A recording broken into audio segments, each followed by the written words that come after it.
Back from break, I'm Aaron Dykes here again on this Friday edition of the InfoWars Nightly News.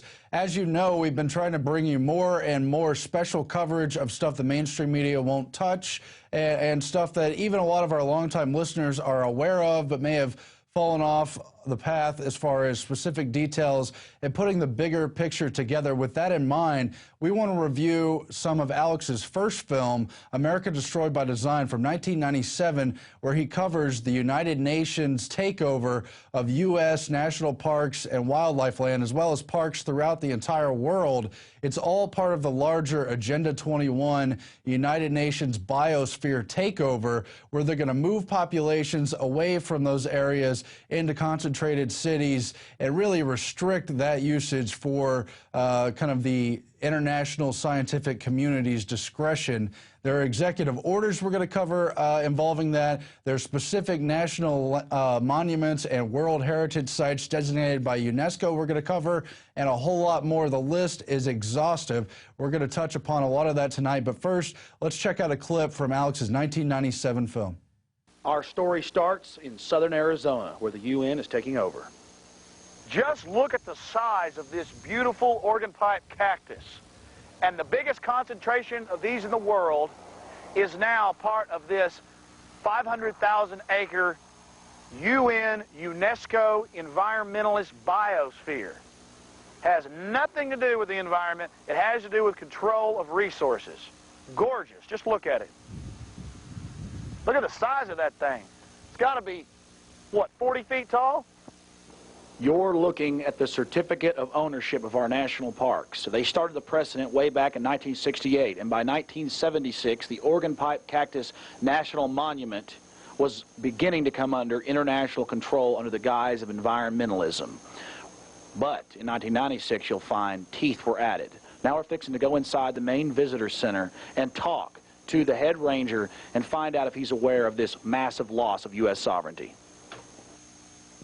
Have you seen this photograph right here? And I called Bruce Babbitt's office and talked to some of their people, and they told me that that was true.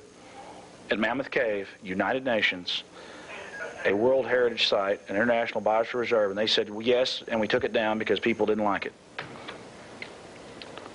See, y'all don't have that, and y'all never did. And that's the funny part. They only did it in certain parts of the country, and now they've taken the signs down. But you do have this plaque, don't you?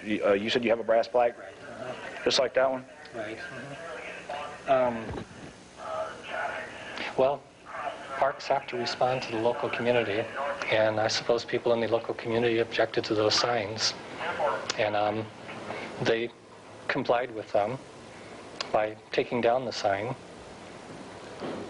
But they did not take down the international order. It's not a requirement that they have the sign in the first place. I got you. So in order to be accommodating, they went along with the local community. You know, we don't have a sign, so it must not be required. Gotcha. Well, thanks a lot, sir. Appreciate that. Ranger David DeWitt. David DeWitt. Thank you, sir. Here we are at the Organ Pipe Cactus National Monument at the Park Ranger's office.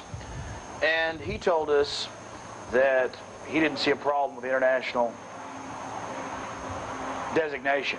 But he did have to admit, why are they taking down the UN signs but leaving the executive order there? See, they're taking away the contracts from in front of your face so you don't see what's happening. But then they're just continuing with their plans right here. United Nations Educational, Scientific, and Cultural Organization, Program on Man and Biosphere. Now, these clips are, there's a lot of clips. Alex confronts a lot of parks. We're going to play them again in a minute where they begin to harass Alex.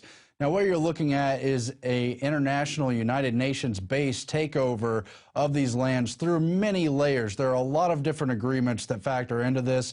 It's not just the Man and Biosphere program, although notice the rather occultic Egyptian Ankh that's been integrated into that logo. I don't know if you can see that now on the overhead screen here, Man and Biosphere program. But Alex does confront those signs at these UNESCO-held World Heritage Park sites and other important places. There's about 20 of those, and then there's another 47 biosphere restricted sites. But there are other sites, too, as we're going to get into. But first, let's play another clip from America Destroyed by Design. At Mammoth Cave, too, and then one, too. Yes, they had UN signs there, didn't they? Right, yeah. Well, they just put those in, though. They just put the United Nations... Well, they had one in before, but they're moving them. I don't know, how recently have you been there? 'Cause they were redoing the entranceway, and they're going to put them in a different spot. We were there about 3 months ago. Okay, so they probably are pretty much moved, I would think. Because I left, like, 4 months ago. I have just a question for you. And I know this isn't a policy question. It's just a question of other things. Why do we need the United Nations to put up its signs and to help us oversee our own national parks? They're not necessarily overseeing our own national parks. Part of what the Biosphere Reserve does, especially in Kentucky, is that it's not for the park, it's for the area outside the park. Now stop the tape right there.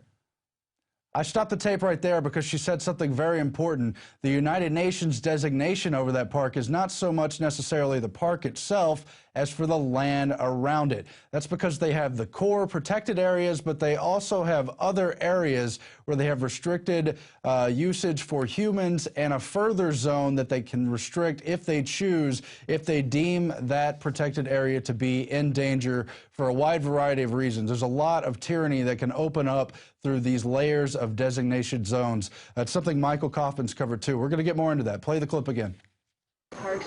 Part of what the Biosphere Reserve does, especially in Kentucky, is that it's not for the park, it's for the area outside the park. Yes, but so are you familiar with the executive orders setting up a precedent for world governorship of world parks? And I've heard bits and tabs, but I haven't read enough about it to say in particular. But you have seen the UN signs? Yeah. But they're not here. See, that's funny though. This park is under that, but they don't put the signs out. I think if it's such a thing of pride that we're getting into the international community, we ought to put the signs out. Right. Well, those symbols don't have anything to do with how the park runs. That's just a designation that was just an honorary title, basically. Oh, it's honorary to go UN insignia. Yeah, but it's not anything.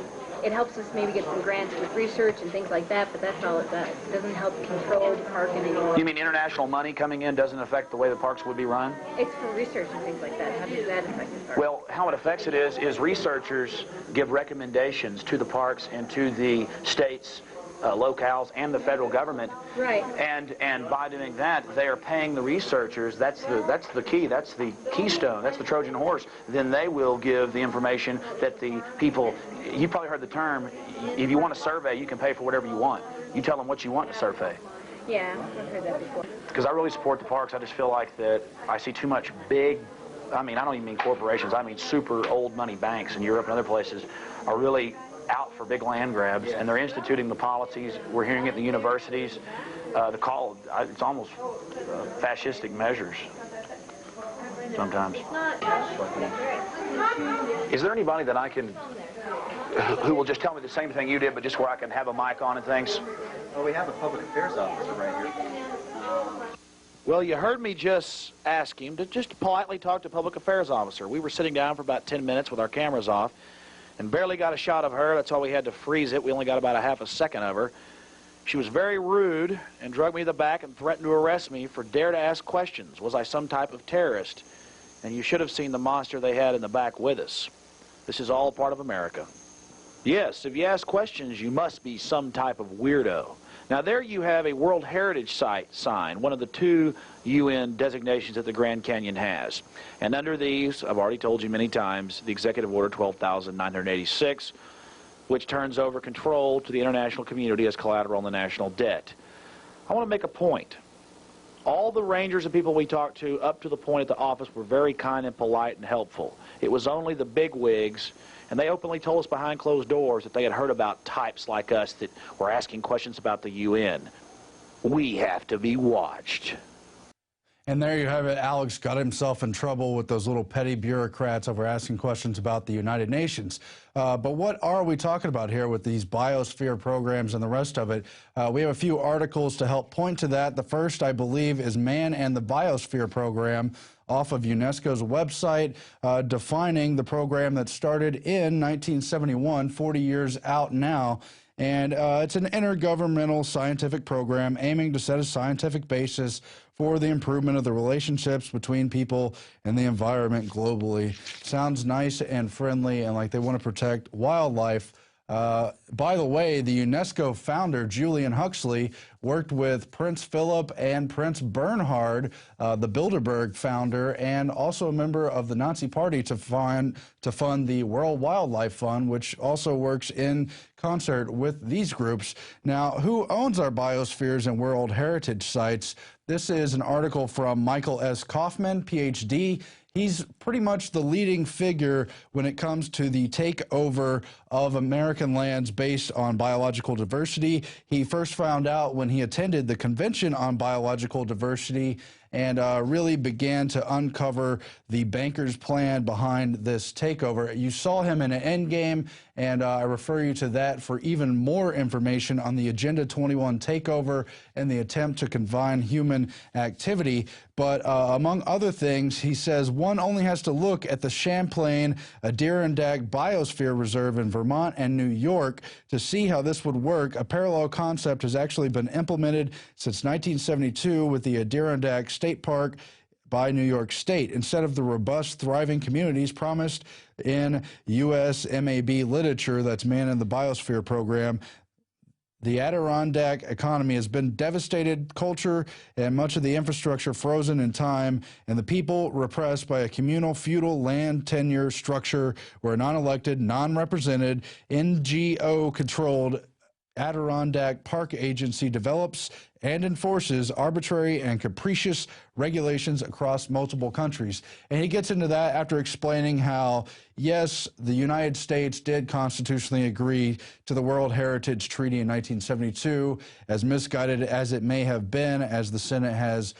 powers over international treaties, but Congress never passed any law related to UNESCO's International Biosphere Program, which began its first convention back in 1968, if I'm not mistaken. So basically, through executive orders and complicity in our own government, we have signed on to this international management, and yet it still affects us all. Now, in this article, United Nations Biosphere Reserve Land Grabs, published by Spy Witness News back in September 2009, it just highlights a little of the things that you may find off-putting about United Nations control.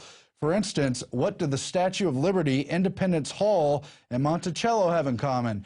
What about the Great Smoky Mountains, Yellowstone Park, and the Grand Canyon? Would it surprise you to learn that every one of these unique American landmarks is also controlled by the United Nations?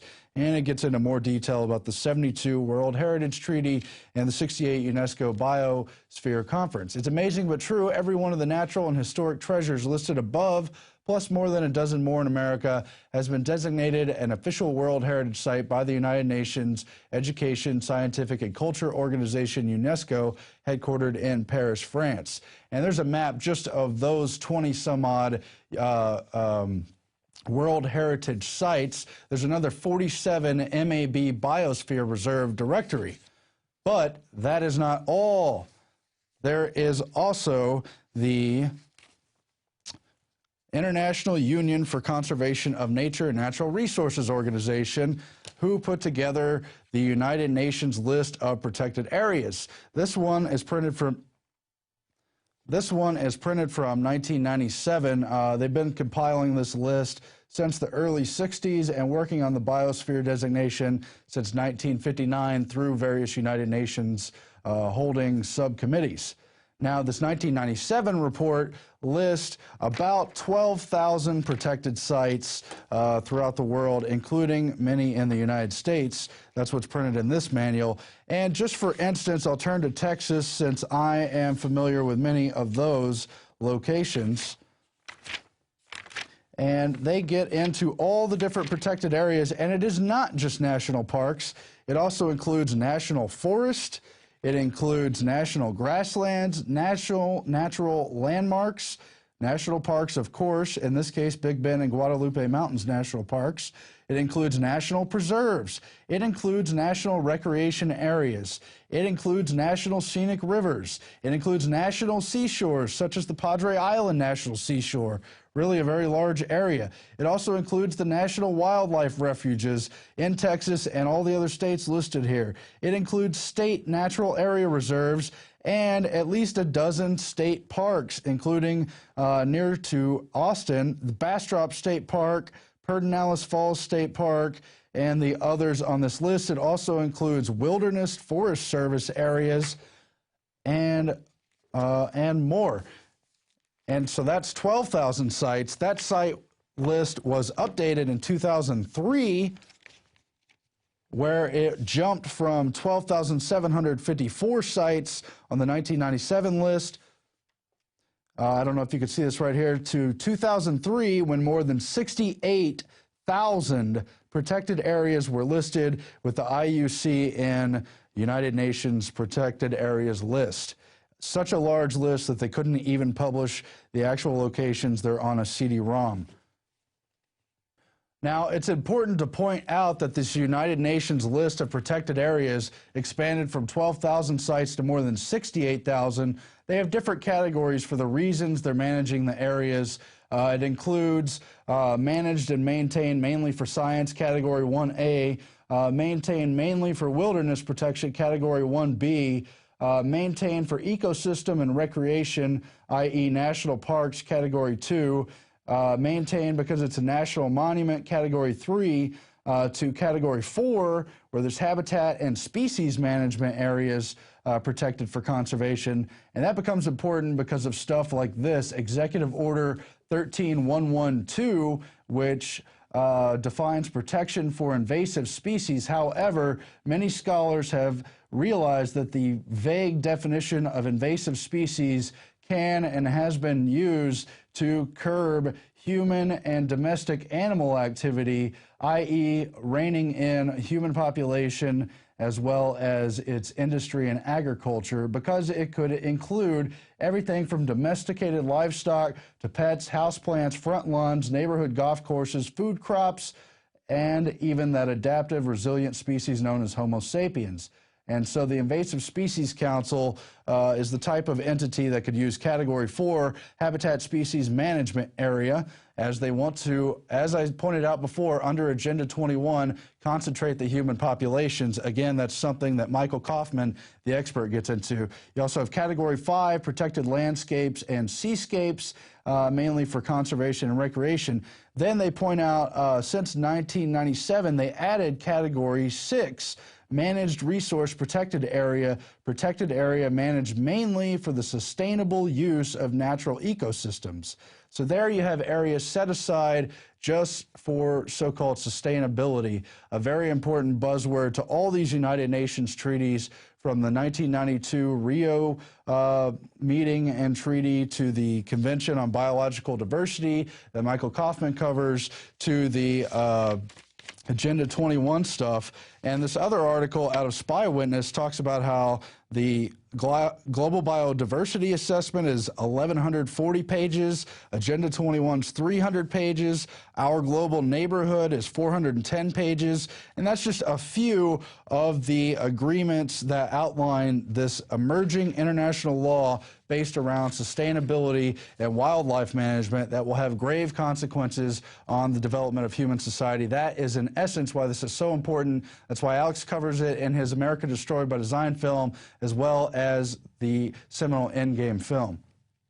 Now, some of the other executive orders that have been passed to help with this include the 1997 Executive Order 13061, which officially established the American Heritage Rivers Initiative that allows the federal government to take control of large parcels of land adjacent to U.S. rivers. And it was just recently we interviewed people on how they're forcing flood insurance and allowing things like hydroelectric dams to take over all kinds of privately owned land near U.S. rivers. And again, they have the primary core zones where, for instance, a national park would be completely restricted for whatever reason, whatever category they put it into. But then there is a buffer zone and an extended zone outside of that buffer zone that you heard the woman in the America Destroyed by Design clip refer to, that allows these United Nations related environmental groups to clamp down and restrict human activity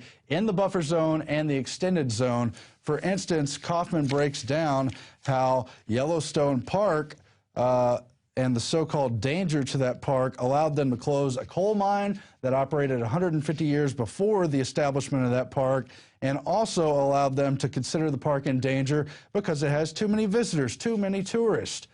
That's the kind of stuff you're going to see. And by the way, it was these same robber baron groups, from the Rockefellers to the Harrimans, that worked with people like the Sierra Club founder John Muir to set up these national parks in the first place. It was always about a land grab and what was then federal power, now world government powers. And there's a lot more to cover there, but we're going to draw the line, I think, except for this executive order, which is 12986, the International Union for Conservation of Nature and Natural Resources, where it outlines immunity for all these international groups as they work on these biosphere areas. It makes them immune from property seizure, and it makes them immune from search and confiscation and from interference of all kind, basically giving them total jurisdiction over these areas that have been declared biospheres. You don't believe me? I gave you the documents. You look it up, and there's a whole lot more, too. We should get Michael Kaufman back on soon. Hopefully that's something Alex will see to. Now, we have other news, too, but just as a segue, I want to remind you of the article that came out in June of 2011 in the Wall Street Journal, and that is "Want to Buy a Piece of Greek Island." Now, on the one hand, you have the European debt crisis and the austerity moves where they're trying to sell off infrastructure, and thus this, where they want to auction off $42 billion in public property, namely choice Greek islands, and sell them to private investors. You saw how in Italy they're being accused of selling publicly owned infrastructure for pennies on the dollar to some of these bigwigs, and the same thing is going on in Greece, where they're auctioning off either outright ownership of very nice Greek islands there on the Mediterranean, or extended and cheap leases on them, where various types of choice corporations will be able to set up tourist traps and a whole lot more. Now, we have a brand new Alex vid where he breaks down not only the UN takeover of these lands, but the increasing amount of bureaucratic ninnying and interference and kind of TSA-style checkpoint questioning that's now going on in many of these parks. I've witnessed it myself here in Texas at state parks. Let's check out that video now. All right, my friends, we're here at the entrance of Carlsbad Caverns in southern New Mexico, and I am traveling through the Southwest here in the next week. I'll also still be doing my radio show live via Skype every day from 11 to 2, but I'm traveling through the Southwest, basically on the same path I took in 1997 when I shot America Destroyed by Design. I want to see how America has changed, and we've hit our first destination, scheduled destination. Last night we saw the nuclear waste being hauled, and that's still a mystery what type of waste it was. It said U.S. government plates, and that video is posted here on our YouTube channel and at Infowars.com. Now we've gotten to Carlsbad Caverns. We're going to go to other destinations, but we don't want the establishment to know where we're going to be next. We want to get their real response. I get here, I'm polite with my family. The park rangers, there's about 3 or 4 times as many as there was when I was just here 5 years ago with my children, or I guess 6 years ago. Then I was here about a decade before that as a college, and then I was here as a child twice. Totally different now from even just 5, 6 years ago. They interrogated me when I was buying the tickets about who I was, where I was coming from, what I was doing, where I'd been. All, of course, because of white nose syndrome or whatever in the East, even though these Mexican bats here are immune to it. It's been shown. Side issue. And they did it like it was a conversation. Then it was other questions. Then we went through 2 other segments of being questioned before we got here. And then we were told all these rules and regulations, you know, that we're basically lucky to be here. And it's just this whole attitude by government. So now Carlsbad Caverns is beginning to have a TSA type things creep in. I told you 5 years ago the NFL would start groping your genitals just like TSA. And now they're talking about putting microwave scanners in at them, and they're groping you from ankle to neck. They're doing it at high school areas. They're doing it all over the country. We're converting to a police state. And every culture and government and corporations, when you go to get a rent car, they interrogate you. Where are you going? What are you doing? Who are you visiting? They're putting it in a database. It's all part of Patriot Act. And it just shows how this country is completely converted into a third world style police state if we allow this to continue. And so that's basically the report we're giving you. I mean, look at this. I came here when I was in college with friends. We spent the whole day, and then we came in and saw the bats fly out here at the amphitheater. I'll give you a shot of that in a moment. But now look. Now they want you to know, do not, before it was don't have flash. Now it's don't videotape the bats when they fly out, which are just all over the place, under bridges and houses and caves everywhere, just tens of millions of them every few hundred square miles. They're all over the Southwest, but oh no, don't photograph them. It's all about bossing you around. It's all about getting in your space. It's all about treating you like you're some type of criminal. And I, for one, am just completely and totally sick of all of it. So we're going to follow some reports from down here for Infowars.com and Infowars Nightly News. And we will continue to travel to the Southwest and show you the other UN biospheres and heritage sites that the globalists are taking over. Alex Jones reporting for Infowars.com. All right, my friends. And as you can see, it's not only a takeover of the physical lands, but an increasing bureaucratic pestering. As I mentioned, I was at a Texas state park where, among other things, they asked for my zip code and asked if I was hiding people in the car. I mean, is that what happens when you just try to have a good time? You just saw one of the exclusive videos a few minutes ago. Now we have another one on the dumping of nuclear waste. Let's go to that now. Thanks. There's a government truck that says radioactive U.S. government plates, and then it's got these ICBM pieces or nuclear reactors. Oh my God! Type BU. What in the world is this? I want to know what these are, man. People won't be able to tell me. I'm going to put this up on the web. We're out here in the. I mean, look at this. It's got the radioactive sign. Oh, we're fine. Look, it's got the radioactive signs. Maybe they got like zombies in those tanks. Like it's some kind of zombie movie. I'm going to upload this to YouTube. We're out here investigating the UN biospheres. Hey, but according to everybody, radiation's good for you. The EPA's raised the level they say is safe. I mean, how weird is that? A truck that says radioactive has a radioactive flag on the back, a warning, that has a U.S. government plate. What do you think those are, Richard? That's a good question. It could be some nuclear waste materials. I think they haul nuclear waste around here to try to put it away. So it could be that, or like you said, it could be maybe the radon gas from some of the drilling. Yeah, but I said that before I was taping, before we'd read U.S. government plate. They wouldn't be involved hauling the radon gas, though. So I know that, I guess, in some areas they do still have nuclear weapons manufacturing and nuclear material for... I'm sure whatever it is nutrition. This is our first video uploaded on the road. Stay tuned. And there you have it. Of course, more updates from Alex throughout the weekend if you're watching this live on the Alex Jones channel on YouTube and also posted to Infowars.com. But there you have it. The United Nations is going to clamp down on human activity to protect biospheres, supposedly. But then nuclear waste is dumped wherever they want. GE builds nuclear power plants on fault lines on the islands of Japan. And now we have the Fukushima disaster and a whole lot more to deal with. Well, that's all we're going to get into tonight on the Infowars Nightly News. But just remember, throughout the month of October, you can enjoy a 15-day free trial of PrisonPlanet.tv. That's if you're not already familiar with how great those services are. You can watch this program as well as Alex's radio TV show during the day, 3 hours long and more every day, for free for 15 days. Or if you already know how great it is, you can begin to take advantage of the PrisonPlanet.tv Christmas special, where you can get a yearly membership for an extremely discounted price, 44% off, only $39.95. And you get the nightly news, the radio show, all the special reports, and a whole lot more. Or if you want to get the InfoWar package, you can get that membership for a year, plus 18 physical DVDs packaged and wrapped, ready to go as very nice gifts to help turn on your friends, family, and neighbors to these important issues as it becomes more critical than ever. Until then, stay tuned and help spread the word about this broadcast. Warn people while you still can that this country is absolutely being taken over. They're putting in a police state, and they're even taking over our national parks, as we've covered, if this is the first time you're hearing that information. Thanks for tuning in. We'll have more next week. Good night.